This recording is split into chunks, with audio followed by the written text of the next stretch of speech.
اب لڑکے لڑکیاں اکٹھے پڑھتے ہو، بوائے فرینڈ گرل فرینڈ سے بچو، ہم نکاح کرتے ہیں، ہماری محبت نکاح سے ہے، ہم اپنے ماں باپ کی رائے سے چلتے ہیں،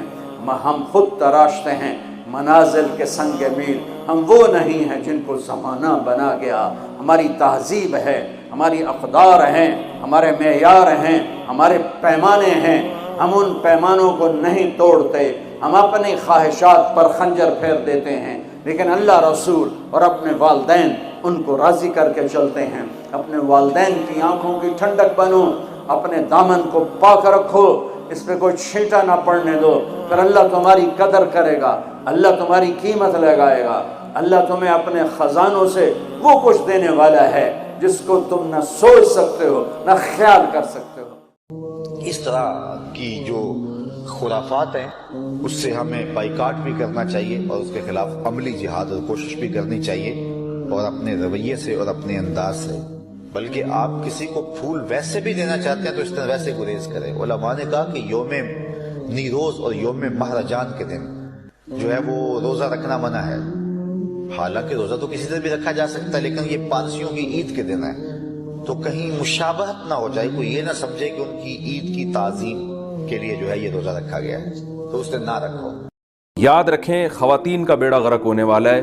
اور یہ خواتین اس خوش فہمی میں مبتلا ہیں کہ ہمیں آزادی مل رہی ہے، ہم جس سے چاہیں دوستی لگائیں۔ آپ کو آزادی نہیں مل رہی، آپ تک پہنچنا مرد نے بہت آسان کر دیا ہے۔ اللہ نے مشکل بنایا تھا کہ مہر ہے، نکاح ہے، گھر دو، رہائش دو، اور اس کے تمام ذمہ داریاں اٹھاؤ اور پراپر طریقے سے اس کو بیوی بنا کے گھر میں رکھو، پھر ساری زندگی اس کے بچوں کا خرچہ اٹھاؤ، پھر بیٹیوں کی شادی کی فکر، بیٹوں کی فکر، یہ ساری ٹینشنیں، ان کی ایجوکیشن کی فکر باپ کے کندھوں پہ اللہ نے، مرد کے کندھوں پہ اللہ نے ڈالی، وہ ساری زندگی عورت کا محافظ بنتا ہے، پھر یہ عورت بڑھاپے میں دادی نانی بنتی ہے اور اپنے بچوں کی ماں بنتی ہے، بھائیوں کی بہن بنتی ہے، ساری عزتیں عورت کو سے چھین کر ویلنٹائن ڈے جیسی بےہودگی کے نام پر، محبت کے جھوٹے نعروں کے نام پر مرد کی ایک جو ہے نا صرف ہوس پوری کرنے کا اس کو ذریعہ بنایا جا رہا ہے۔ فروری کوئی ڈے منایا جاتا ہے اور اس میں کچھ لڑکے جو ہیں وہ یہ کہتے ہیں کہ یہ ایک انٹرنیشنل دن ہے جس میں ہم نے پھول دینا ہے، کسی لڑکی کو اظہار محبت کرنا ہے۔ کسی کی بہن کو پھول بھیجنا چاہتا ہے تو اگر اسی رات تیری بہن کو پھول آ گیا